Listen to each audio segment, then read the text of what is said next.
Coming up on Network Africa, a report by the Internal Displacement Monitoring Center puts DR Congo as worst hit by conflict displacement in the world.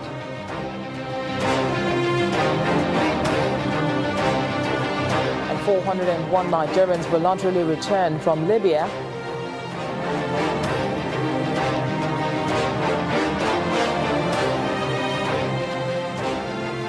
Plus, students in South Africa face a tough task of combining music and making money back home.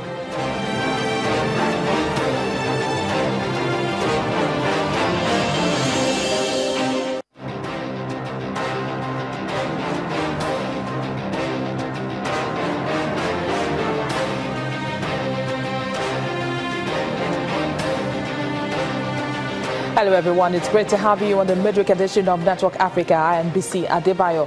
401 stranded Nigerians have voluntarily returned from Libya on Tuesday night. They arrived in two batches, with the first set of 144, majority male, arriving the cargo area of the Murtala Mohammed International Airport in Lagos aboard a Boeing 737 aircraft. The second batch of 257 landed at about 1:30 a.m. The voluntary repatriation was facilitated by the International Organization for Migration and the European Union with the help of the Nigerian Embassy in Libya. The Boeing 737 aircraft taxis in and out of its belly. Young male and females make their way out. One touches the floor in gratitude. While some proceed to the immigration table, another assisted into the ambulance, perhaps maimed for life after the experience in Libya. Among the lot, this 29-year-old man tells us he made the journey out of hardship.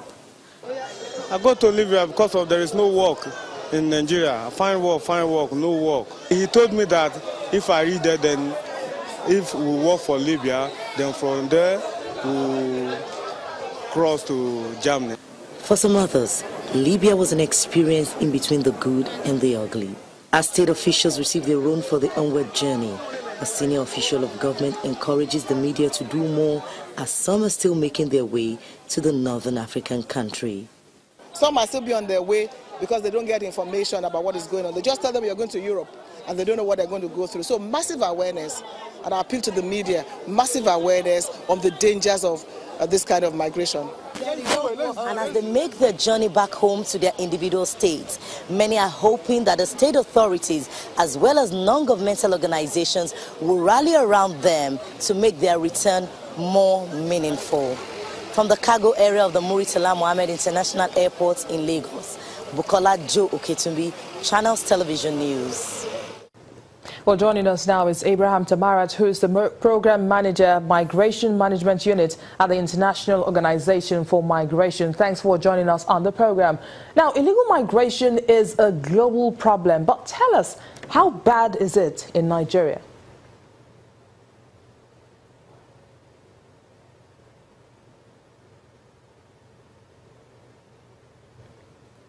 Well, Mr. Tamarat was asking that illegal migration is indeed a global problem, but can you tell us how bad the situation is in Nigeria?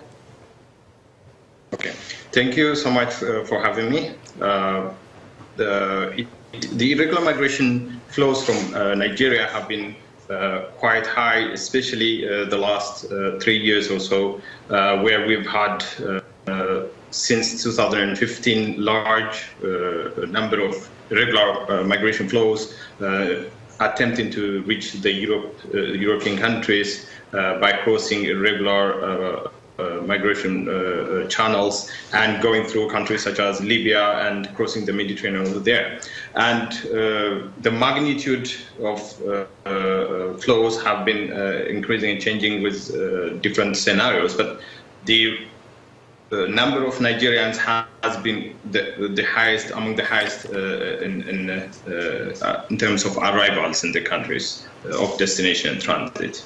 So what are the efforts of the IOM at reducing illegal migration? Because there are probably one or two people who are still nursing the idea of seeking greener pastures outside the country. Yes. First, the International Organization for Migration works with government and non-government stakeholders to actually set up a system or strengthen existing systems within the country to better manage migration.